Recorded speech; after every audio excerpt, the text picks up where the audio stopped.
Hello students. अब तक हमने क्या करा है इस चैप्टर में? पार्ट सेकंड में मुकेश जो है वो बैंगल्स बनाता है फिरोज़ाबाद में, और वो ऑथर को अपने घर पर लेके जाता है, जो कि कहाँ है, एक स्लम एरिया में है। ऑथर जो है वो देखती है कि वो कैसे अपनी लाइफ स्पेंड कर रहे हैं, कितना डिफ़िकल्ट है उनके लिए वहाँ पर रहना। इवन वो अगर अपनी आवाज़ उठाना भी चाहें तो जो पॉलिटिकल लीडर्स हैं वो उनको बोलने का मौका नहीं देते। So we were on page number 23, and in dark hutments next to line of flames of flickering oil lamps sit boys and girls and their fathers and mothers, welding pieces of colored glass into circles of bangles. Their eyes are more adjusted to the dark than to the light outside. This line means the writer describes here the environment where these bangle makers work. They were small dark huts. The children would sit next to a line of oil lamps whose flames were unsteady. They, along with their parents, joined the piece of colored glass into circles called bangles. That is why they often end up losing their eyesight before they become adult. As they spent a lot of time in the dark, their eyes would not attend to the bright sunlight. Many of them lost their eyesight before gaining adulthood. उनकी जो है वो eyesight चली जाती है बड़े होने से पहले ही. Savita, a young girl in a drab pink dress, drab means colorless, sits alongside an elderly woman soldering pieces of glass. As her hands move mechanically like the tongs of a machine, I wonder if she knows the sensitivity of the bangles she helps make. It symbolizes an Indian woman's suhag, auspiciousness in marriage. Drab means faded. Soldering means joining. Tongs means an instrument with two movable arms joined at one end. Auspiciousness means good omen. So, there was a young girl by the name of Savita. She wore a faded pink colored dress. She was sitting with an elderly woman and they were joining pieces of glass to make bangles. Her hands moved like a machine, just like the tongs of a machine. The writer wondered if Savita knew that bangles were sacred, they were a good omen for a woman's wifehood. It will dawn on her suddenly one day. Her head is draped with a red veil, her hands dyed with red with henna, and red bangles rolled onto her wrists. She will then become a bride like the old woman besides her who became one many years ago. She still has bangles on her wrist but no light in her eyes. Drawn on her means she will realize. Draped means covered. She thought that, the author here thought that Savita would realize when she would become a bride. That day she would cover her head with a red colored veil, color her hands with the henna, and wear red colored bangles on her wrist.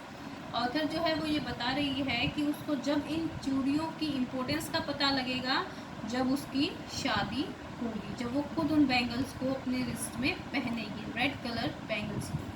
The elderly woman sitting next to Savita also became a bride many years ago. She was still wearing the glass bangle but had lost her eyesight now. एक वक्त सैर भर खाना भी नहीं खाया. She says in a voice drained of joy. Sir means a unit of measuring quantity. Now the elderly woman complained that she had not eaten even a sir of food. Sir as I have already told you, is a unit of measuring quantity. She has not enjoyed even one full meal in her entire lifetime. That's what she has reaped. The woman says that they are so poor that they cannot eat enough. That is the benefit that she has received by adopting the profession of bangle making. Her husband, an old man with a beard, flowing bird, says, I know nothing except bangles. All I have done is make a house for the family to live in.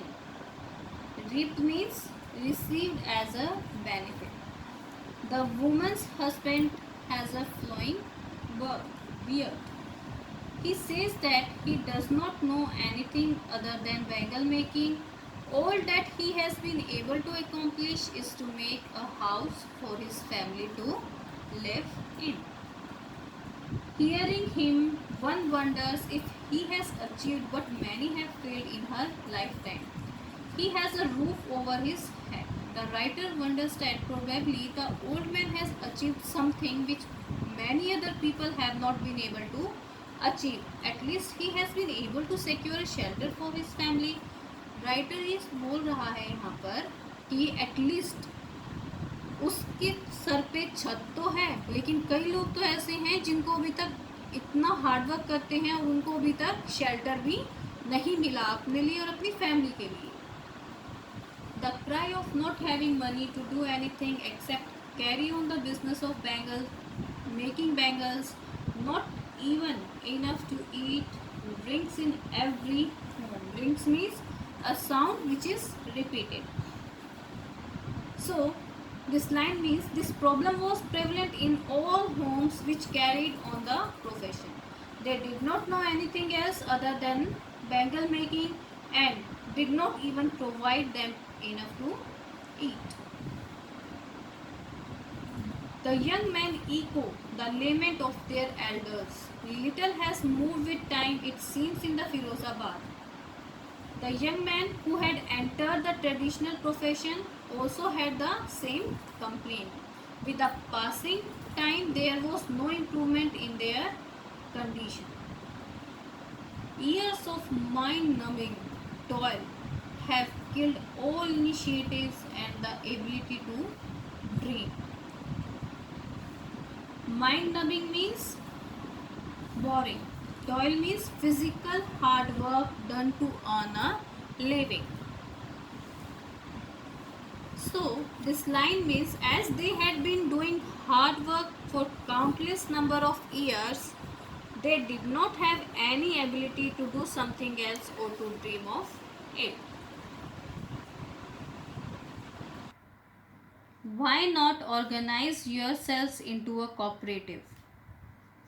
The writer suggests them to form a cooperative.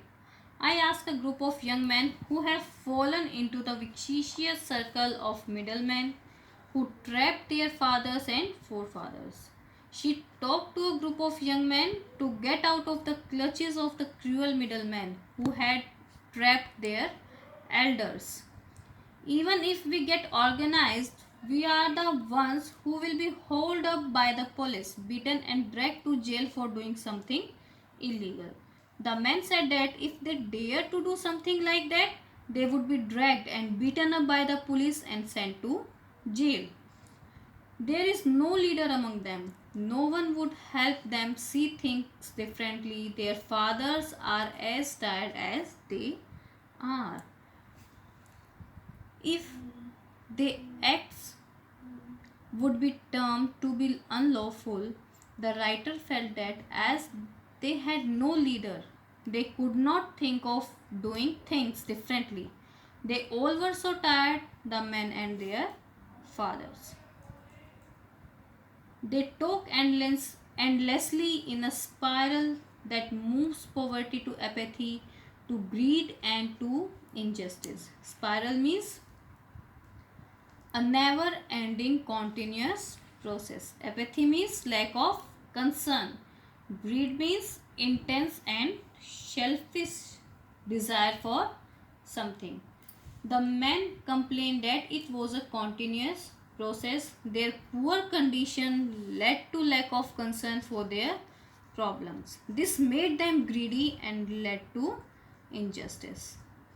Listening to them, I see two distinct worlds. One of the family caught in a web of poverty, burdened by the stigma of caste in which they are born. The other is vicious circle of sahukars, the middlemen, the policemen, the keepers of law, the bureaucrats, and the politicians. Distinct means separate. Stigma means dishonor. Bureaucrats means government officials. So this line means the writer here envisions that there were two separate worlds. One was of family who were stuck in poverty and they pressurize their children to do their profession. The other world is a never ending cycle of money lenders, middlemen, policemen, law keeper, government official and politicians. Together they have imposed the baggage on the child that he cannot put down. Imposed means forced upon. Baggage means burned.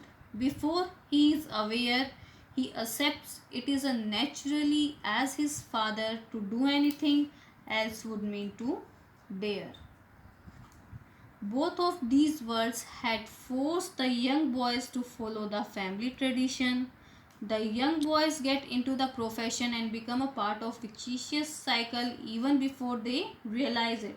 If they did anything else, it meant that they were challenging these two words. अगर वो लोग money landers, middleman, policeman इनके खिलाफ आवाज़ भी उठाते हैं तो ये सब लोग हैं उनको क्या कर देते हैं, दबा देते हैं, उनको जेल में डाल देते हैं. इसलिए वो लोग वहीं पर चुप हो जाते हैं और जैसे उनकी लाइफ है उनको अपनी लाइफ को स्पेंड करते हैं. And daring is not part of his growing up. The boys had not been reared up to the bold as they could dare to go against the system. जो boys हैं वो इतने bold नहीं हैं कि वो system के against जाएं. When I sense a flash of it in Mukesh, I am cheered. I want to be a motor mechanic, he repeats. The writer was happy to sense that Mukesh had the spark in him. He repeated that he would be a motor mechanic. He will go to a garage and learn. He wanted to go to a garage and learn the job, but the garage is a long way from his home. I will walk, he insists. The writer asked that as the garage was at a distance from his home, Mukesh insisted that he would walk up to it. Do you also dream of flying a plane? Now the writer asked if he dreamt of flying planes. He suddenly silent. The boy became silent and refused. No, he says, staring at the ground. In his small murmur there is an embarrassment that has not yet turned into regret. He is content to dream of cars that he sees hurtling down the streets of his town. Few airplanes fly over Firozabad. He did not know about them as he did not know about planes. Not many planes flew over Firozabad as he had only seen cars moving around in Firozabad. His dream was restricted up to them.